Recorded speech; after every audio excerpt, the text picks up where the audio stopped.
आमदार साहेबांचा चंद्रकांत पाटलांचा हा व्यक्तिगत विषय आहे. सध्या चंद्रकांत पाटील हे भ्रमिष्ट झालेले आहे. त्यांचं संतुलन बिघडलेलं आहे. त्यामुळे कधी-कधी माहिती न घेता ते अधिकरीतीनं जास्त बोलत असतात. त्यांनी राजकारणात राहिलं पाहिजे, काम केलं पाहिजे, लोकांनी आपल्याला निवडून दिलं पाहिजे, निवडून दिलं आहे. मी त्यांना शुभेच्छा देतो या संदर्भामध्ये. आणि आज आमदार साहेब भ्रमिष्ठासारखे काही बोलतात. नाथाभाऊ गुंड आहे, नाथाभाऊ गुन्हे आहे. नाथाभाऊचं आयुष्य राजकारणामधलं 45 वर्ष आहे. 45 वर्षामधले जवळपास 35 वर्ष मी विरोधी पक्षनेता, विरोधी पक्षामध्ये काम केलेलं आहे. विरोधी पक्षामध्ये काम करत असताना त्या कालखंडामध्ये एकही गुन्हा राजकारणाच्या व्यतिरिक्त माझ्यावर झालेला नव्हता. आत्ताचे जे गुन्हे झालेले आहेत 2-3 ते राजकीय हेतूने झालेले गुन्हे आहेत. त्याच्यामध्ये आता न्यायालयात काय होईल ते बघूया. पण यामध्ये मी खरोखरच गुंड प्रवृत्तीने वागलो का? तर वागलो. ते कशासाठी?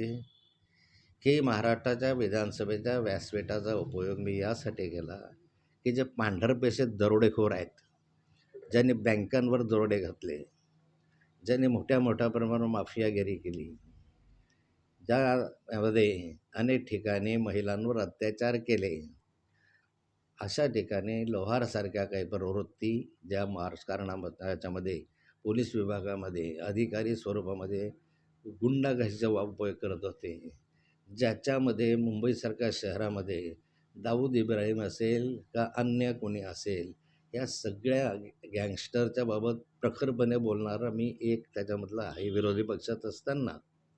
आणि मी केलंच आहे. त्यामुळे अनेक जण आता जेलमध्ये जाऊन आले. या महाराष्ट्रामधले किमान 100 तरी लोक आज तुरुंगामध्ये जाऊन आलेला आहे, काही पॅरोलवर राहिलेला आहे, काहींच्या केसेस चाललेला आहे. आणि मला वाटतं की माफिया, दरोडेखोर, गुंड प्रवृत्तीचे लोक, अशा प्रवृत्तीच्या लोकांपर्यंत भ्रष्टाचारांच्या विरुद्ध मी सातत्यानं लढत आलो आणि मी लढत राहणार आहे.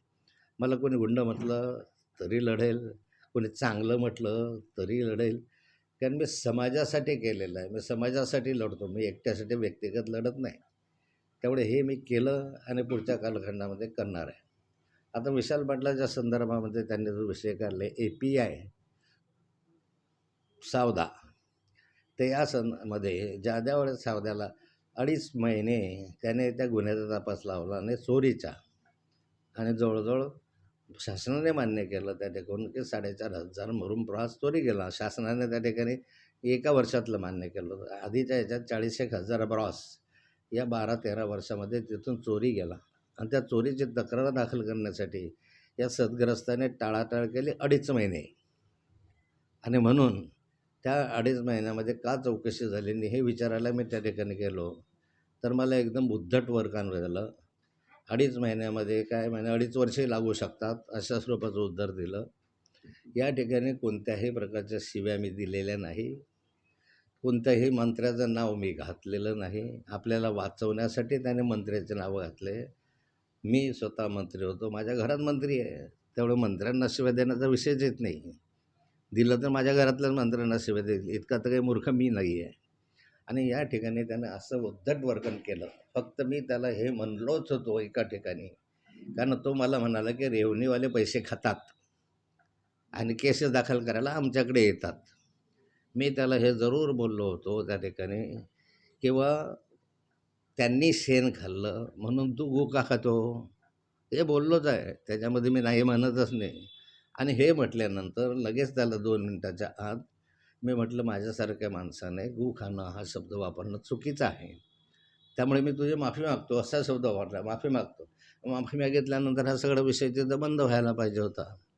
परंतु कोणत्या तरी राजकीय सल्लागाराने त्याला सल्ला दिला आणि त्यामुळे त्यांनी असं ओढून चाढून त्या ठिकाणी FIR दाखल झाला.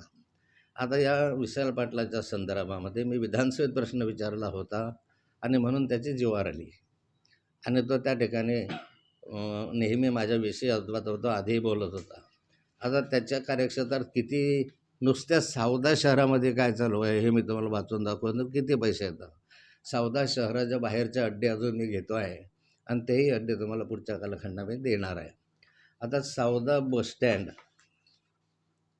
जवळील कॉम्प्लेक्सच्या टेरेसवर सोसायटी वाईनची वरती पत्ते, जुगार, झन्ना, मन्ना, परेल, रमी यांचा मोठा क्लब सर्वात मोठा क्लब सौद्यातला हा या ठिकाणी आहे. आता हा किती महिन्याला हप्ता देतो त्याच्या याच्यावरून ठरतं. फैजपूर रोडवर साई मंदिरासमोर पीरखा मेंबरच्या पत्त्याचा क्लब आहे. कोचूर रोडवर गणपती मंदिराच्या मागे क्लब 0 असून पोळ्या पोळ्या व इतर 3 जण मिळून हा पत्त्याचा क्लब चालवत आहे. पोळ्या नाव आहे त्याचं टोपण नाव. हॉटेल चंद्रमा येथे अवैध दारू मोठ्या प्रमाणावर विकली जाते. मेटॅडोरनं त्या ठिकाणी आणल्या जातात आणि मेटॅडोरनेच त्या ठिकाणी वितरणही केलं जातं. एवढं मोठं दारूचा अड्डा हा हॉटेल चंद्रमा येथे आहे. विशाल तायडे व संजय तायडे यांची सटका मट्टाची पिढी मोठी पिढी आहे. अशा छोट्या मोठ्या खूप आहेत. गावामध्ये सावखेडा येथे जयस्वाल यांची सट्टा मटकाची पेढी आहे.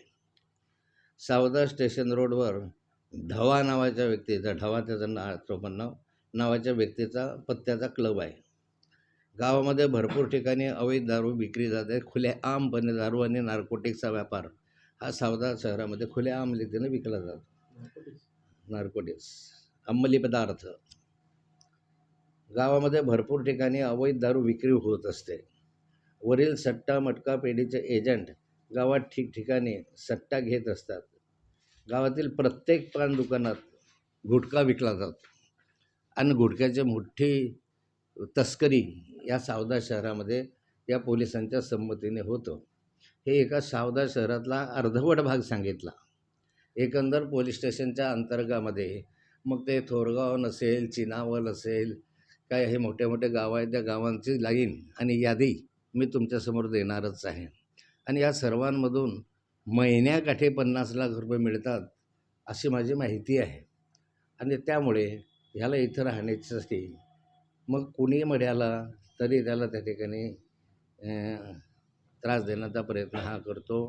अधिक गुन्हे अजून मोठ्या प्रमाणावर याने पैसे घेतलेले आहेत. सावदा मर्चंट सोसायटीमध्ये फार मोठी तडजोड करून तिथलं सोनं आणि चांदी अद्याप पाव्यातून मिळाले नाही अशी एक तक्रार आहे.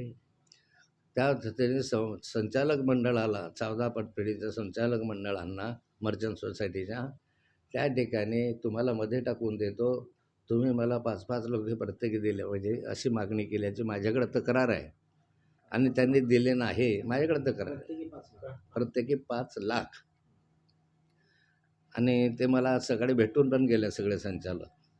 आणि त्यांनीच सांगितलं या ठिकाणी की प्रत्येकी 5 लाख आम्ही दिले नाही म्हणून आम्हाला त्यांनी जेलमध्ये टाकलं.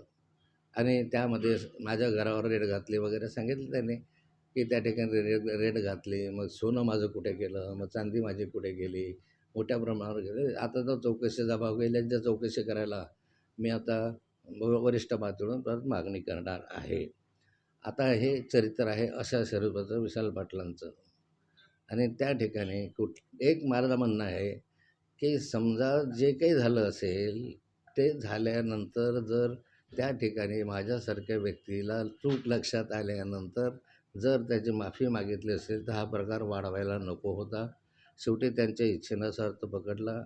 मी अनेक ठिकाणी अनेक विषय मांडले आणि त्या मांडल्या म्हणून अधिकाऱ्यांना घरी जावं लागलं. लोहार नावाचे 3 बंधू आजही त्या ठिकाणी त्यात एक गेला जेलमध्ये असताना. ते तेव्हापासून प्रकरण आज चालू आहे. त्याला जवळपास आता 2012 पासून हा विषय चालू झाला तर अजून तो विषय संपलेला नाही आहे.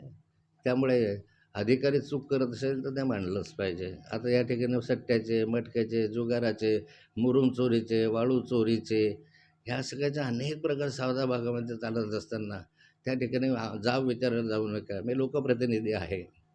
त्यामुळे मी जनतेच्या कामांसाठी गेलो होतो, माझ्या व्यक्तिगत कामासाठी गेलो नव्हतो. आणि मी आणखीही जाईल. यानंतर मी आणखी त्या संदर्भामध्ये लोकप्रतिनिधी म्हणून माझं जे कर्तव्य आहे ते मी पार पडेल.